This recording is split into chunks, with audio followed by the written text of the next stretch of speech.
우리 은혜 받으실 하나님의 말씀 같이 찾아보겠습니다. 로마서 8장 28절 말씀입니다. 하나님의 말씀 로마서 8장 28절 읽어보겠습니다.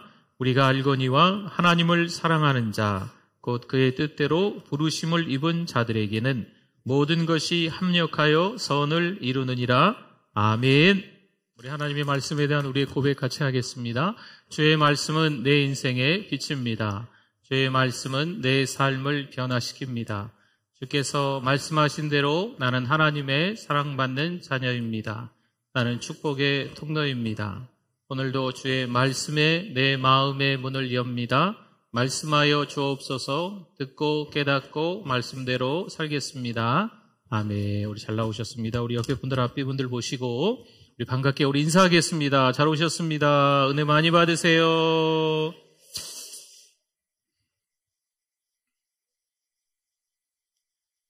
네, 기초 공사가 중요합니다. 건물을 지을 때 기초가 튼튼하지 않으면 그 건물에 문제가, 이상이 생길 수 있습니다. 다리를 지을 때도 또 마찬가지겠죠. 우리 신앙생활도 기초가 중요합니다. 이미 다 알고 있기도 하지만 들어보면 다 들었던 내용일 수 있겠지만 기초가 튼튼해야 때로는 힘들고 어려운 일이 찾아왔을 때 그때 하나님께 매달릴 수 있게 되는 줄 믿습니다. 근데 기초가 튼튼하지 않으면 하나님 왜 그러십니까? 하나님 왜 나를 버리셨습니까? 하면서 하나님께 등지고 하나님을 떠나는 일들이 찾아옵니다. 신앙을 저버리는 일들이 찾아온다는 거죠. 그래서 기초가 중요해서 지금 신앙생활의 기초 몇 주간 동안 말씀을 나누고 있습니다. 오늘은 고난이 왜 나에게 찾아올까라는 거죠. 주님을 향한 갈망이 있는데 주님께 향해서 뜨겁게 신앙생활을 하고 있는데 왜 어려운 일이 나에게까지 찾아올까? 믿음으로 산다고 하는데 교회 잘 찾아오는데 예배도 잘 드리는데 왜 힘들고 어려운 일이 내 자녀에게 일어날까? 왜 돈 문제가 생길까? 건강에 왜 이상이 생길까? 분명히 하나님의 이유가 있거든요. 그런데 그 이유를 모르면 여전히 답답하고 절망하고 인생을 포기하는 일까지 일어나기 십상입니다. 그래서 오늘 말씀을 통해서 다시 한번 우리의 신앙을 점검할 수 있는 계기가 되었으면 좋겠습니다. 여러 가지 감정들이 좀 있는 것 같아요. 사람에게 있어서 기쁨도 있습니다.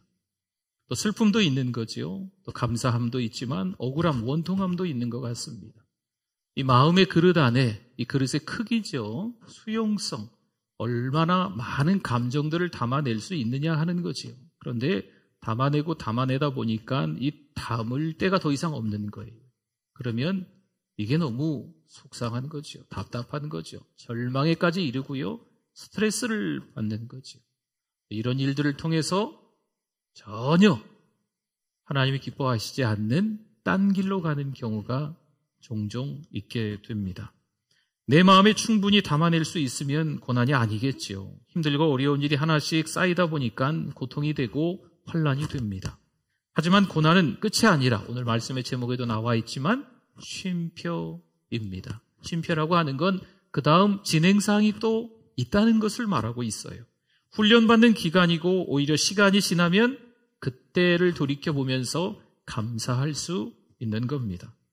어느 날 예수님과 제자들이 배를 타고 호수를 건너는데 광풍이 불기 시작합니다.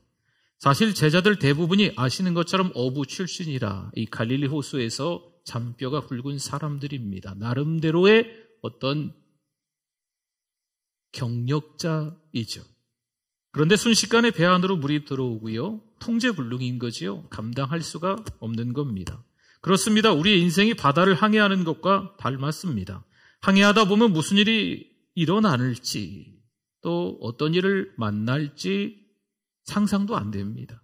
준비가 되지 않았는데 갑자기 들이닥치는 거죠. 예고 없이 밀고 들어와 우리의 삶을 한순간에 무너뜨립니다. 우리가 감당할 수 없는 상황이죠. 여러분 이것을 위기라고 말합니다.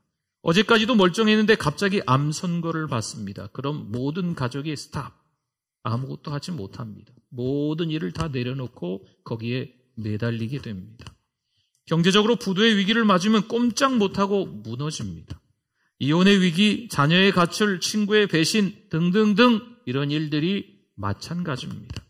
풍랑이 불기 시작하면 혼란 속에 빠져들고 무서운 감정에 휩싸이는데요. 그 감정을 두려움이라고 합니다. 내 마음의 감정의 그릇이 아무리 크다 한들 이 두려움이 한번 밀려오면 끔찍할 정도로 무서운 거죠. 그래서 일평생 두려움이라는 감정과 우리는 싸우면서 살아간다 이렇게 말을 하곤 합니다. 시편 55편 5절에 보면 다윗의 시입니다. 두려움과 떨림이 내게 이르고 공포가 나를 덮었도다. 아멘. 원수들이 다윗에게 악담을 퍼붓는 거지요. 그래서 다윗을 핍박하고 있는 현실입니다. 그러니 다윗은 죽음의 공포까지 밀려오는 거지요. 여러분, 이렇게 두려움이 찾아오면 내 마음대로 할 수 있는 게 있을까요? 없을까요? 없습니다. 힘겹게 쌓아왔던 것들이 한순간에 무너질 수 있기에 너무 두려운 거죠. 폭풍이 몰아치면 불굴의 의지나 강인한 체력, 전부 다 소용이 없습니다. 꽤나 믿음이 좋은 줄 알았는데 아주 사소한 것 때문에 섭섭함이 생겨서 믿음이 바닥으로 추락하는 모습을 볼 수가 있습니다. 대단한 거목도요, 폭풍이 한번 몰아치면 넘어갑니다. 뿌리채 뽑혀 넘어가는 경우도 종종 있습니다. 우리 인생도 마찬가지입니다. 고난의 파도가 덮치면 밑바닥이 금방 드러납니다. 아니, 인생의 밑바닥이 드러나는 경험도 해봐야 됩니다. 우리 사람은 연약하고 나약한 존재입니다. 내 마음대로 안 된다는 것을 느낄 때 절망하는 존재죠. 최선을 다하면 좋은 결과를 얻을 수 있다고 착각합니다. 그러나 아무리 최선을 다해도 안 되는 일이 너무나도 많습니다. 여러분, 이게 광풍입니다. 사람은 멋진 배는 만들 수 있겠죠. 하지만 풍랑을 멈추게 할 수 있는 능력은, 재주는 없습니다. 사람의 자랑은 풍랑 앞에 한순간에 묻혀버립니다. 처음 배에 물이 가득해질 때 제자들은요, 사력을 다해 물을 퍼내보기도 하고 노를 저 목적지로 가보려 했겠죠. 왜요? 그 정도 실력은, 그 정도 능력은 있다고 자신들이 생각했기 때문에 그렇습니다. 그러나 금방 온몸에 힘이 빠지고 무기력해지면서 탈진하는 거지요. 그러기 상태라고 하나요? 지금 제자들은 매우 불안정한 상황에 있습니다. 삶이 광풍으로 인해 계속 흔들리면 중심을 잃어버립니다. 여러분, 인생의 위기는 중심을 잃어버릴 때 찾아옵니다. 그런데 중심을 잃어버린다고 하는 것은 방향 감각마저 없어지는 겁니다. 그러면 어떻게 될까요? 내가 지금 어디에 있는지, 난 누군지 몰라요. 풍랑 앞에 사람은 참 작은 존재입니다. 한순간에 인생이 무너집니다.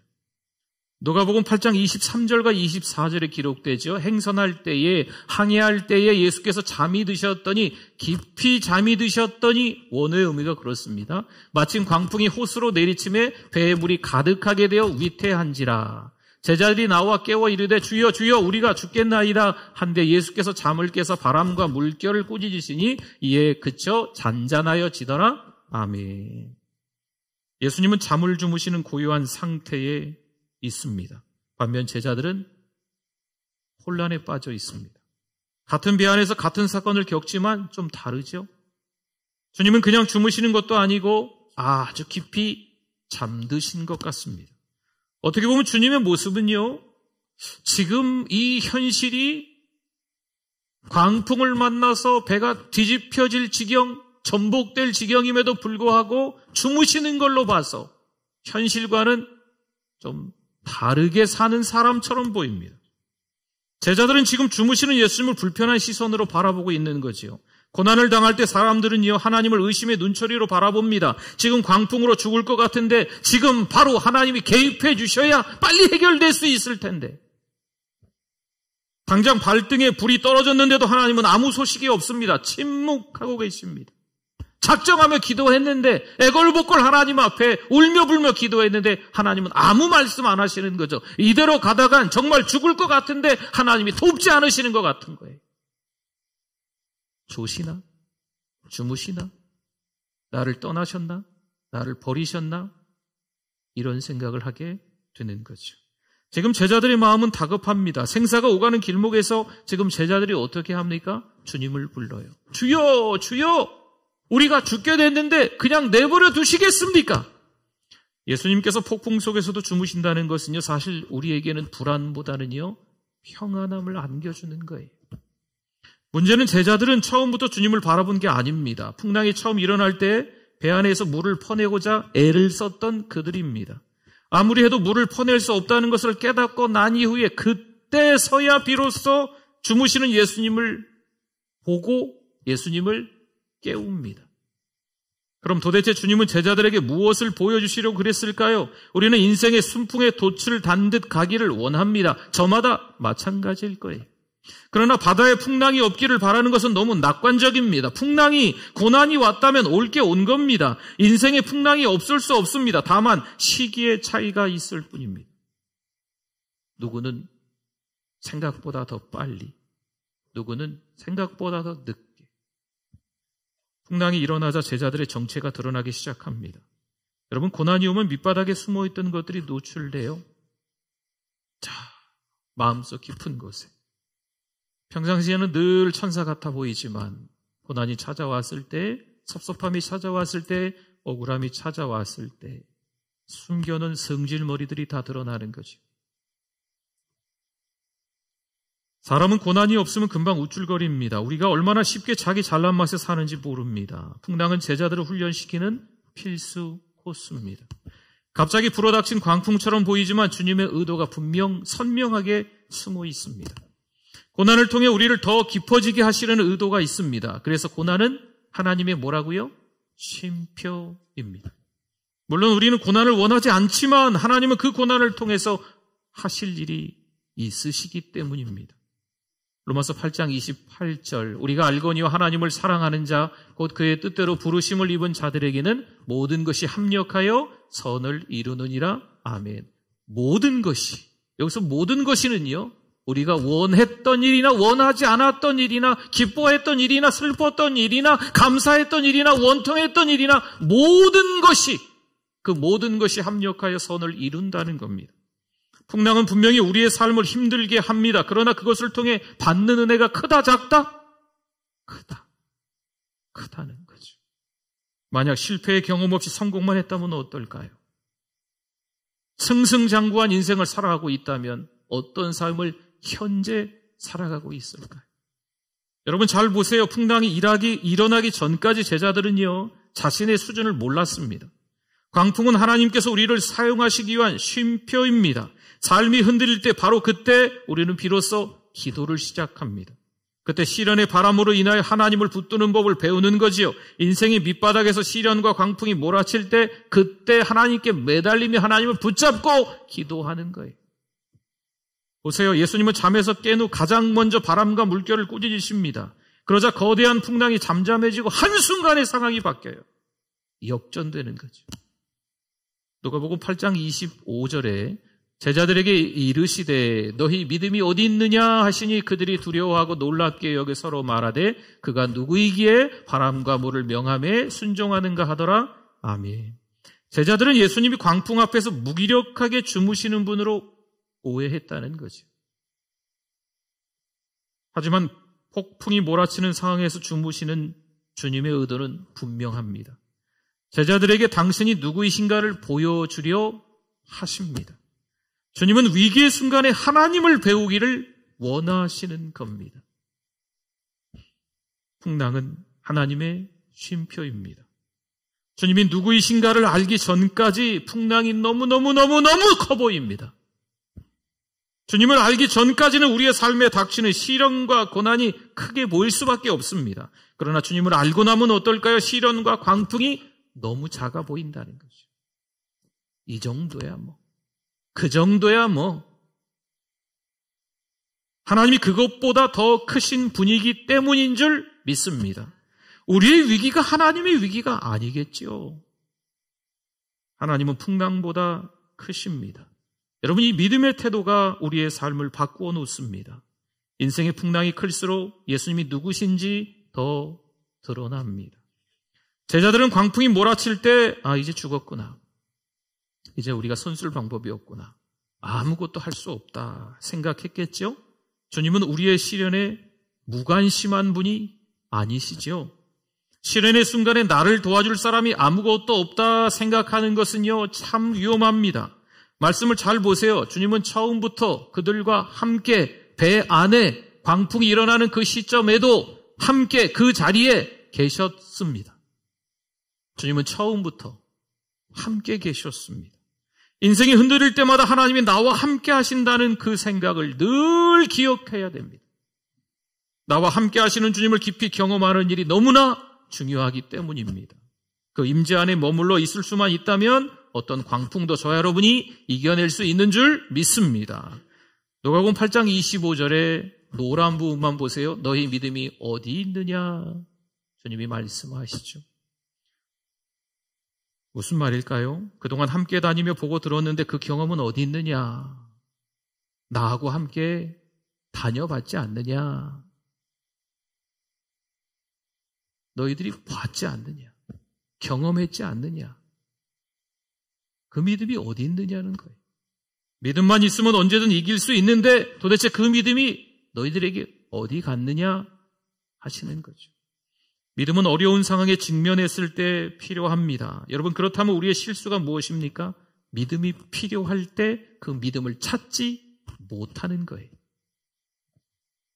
믿음이란 어떤 상황에서도 하나님을 신뢰하는 것입니다. 두려움을 이기는 것은 믿음입니다.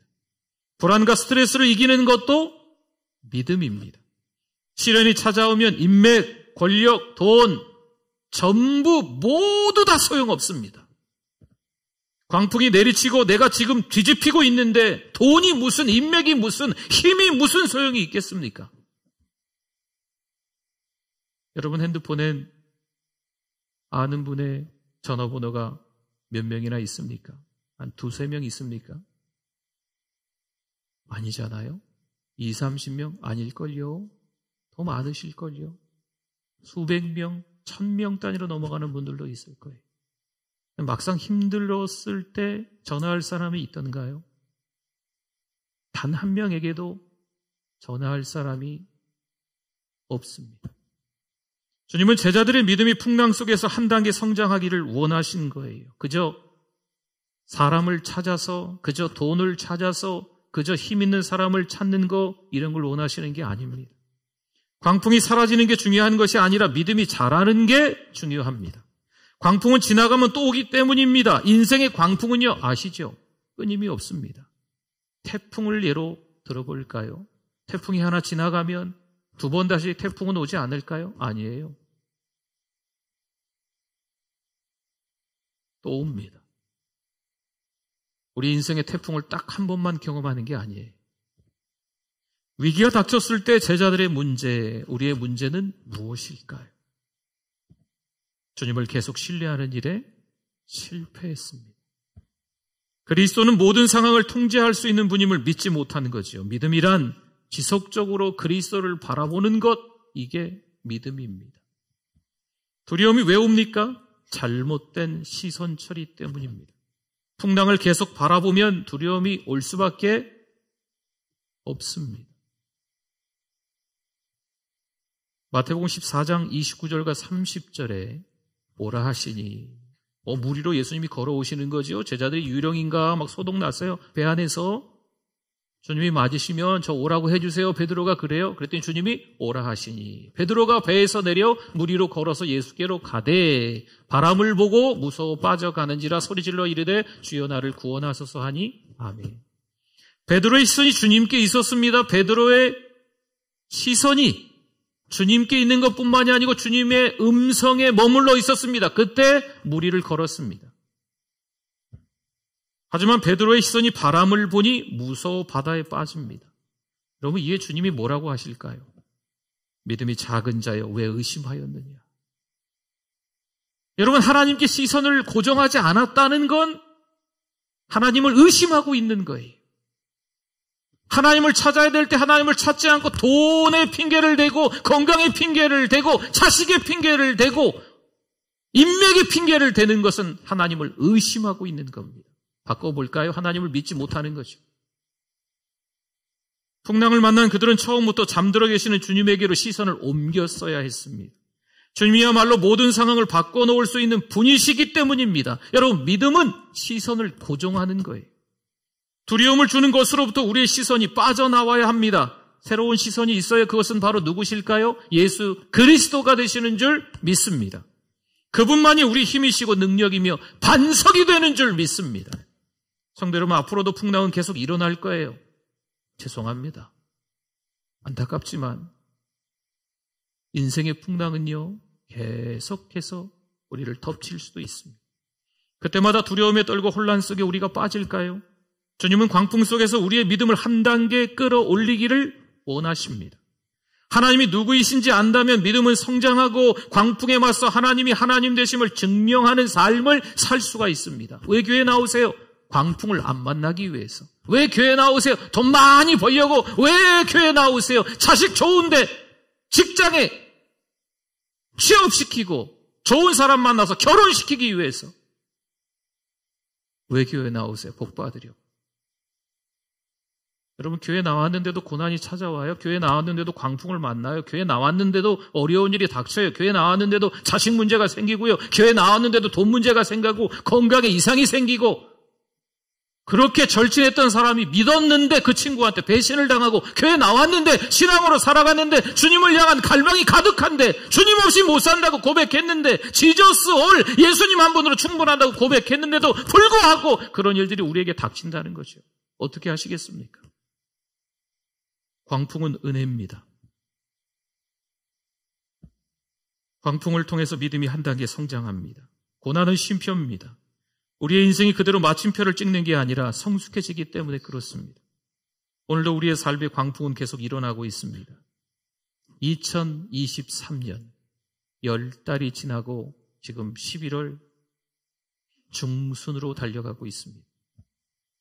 고난의 연속이기에 무척 혼란스러운 분들도 있을 겁니다. 2022년까지는 이렇게 살아본 적이 없는데 2023년은 왜 이렇게 어려운지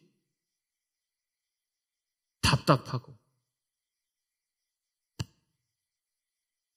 그 웅덩이 구덩이에 빠져서 헤어나오지 못하는 시간들이 우리에게 있을 수 있습니다. 여러분, 그 광풍은요, 파괴력이 있어요.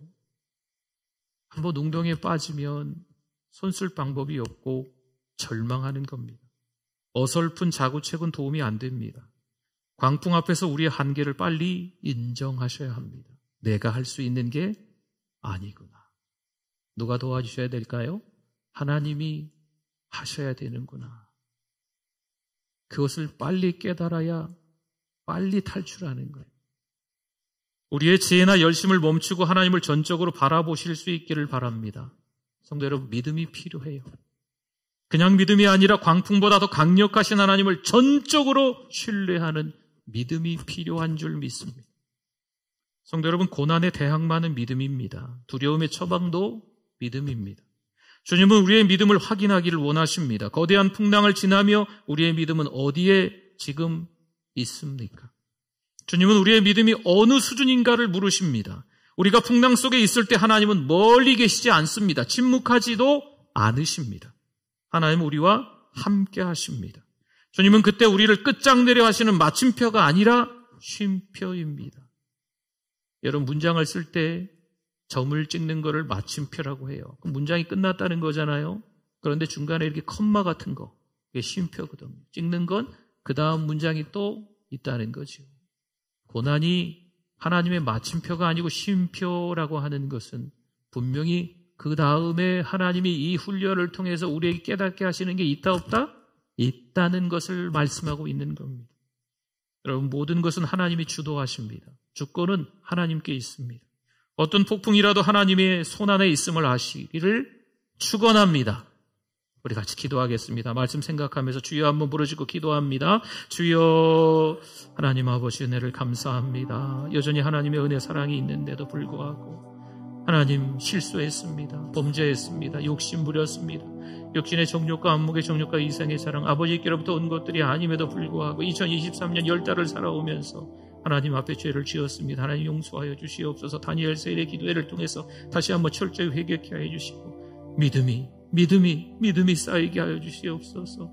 신앙생활을 한다고는 했는데 하나님, 어려움이 찾아왔을 때 절망하고 낙담하고 낙심하며 포기하는 일들이 일수였습니다. 하나님 용서하여 주시옵소서. 다시 한번 일어날 수 있도록 오뚜기 신앙이 되게 하여 주시옵소서. 하나님 의지하고 살아가는 우리의 믿음이 될 수 있도록 하나님 도와주시옵소서. 하나님 아버지 은혜를 감사합니다. 오늘도 여전히 하나님의 은혜와 사랑을 경험하게 해주심을 감사합니다. 믿음으로 살아내게 하여 주시옵소서. 예수님의 이름으로 기도드립니다. 아멘.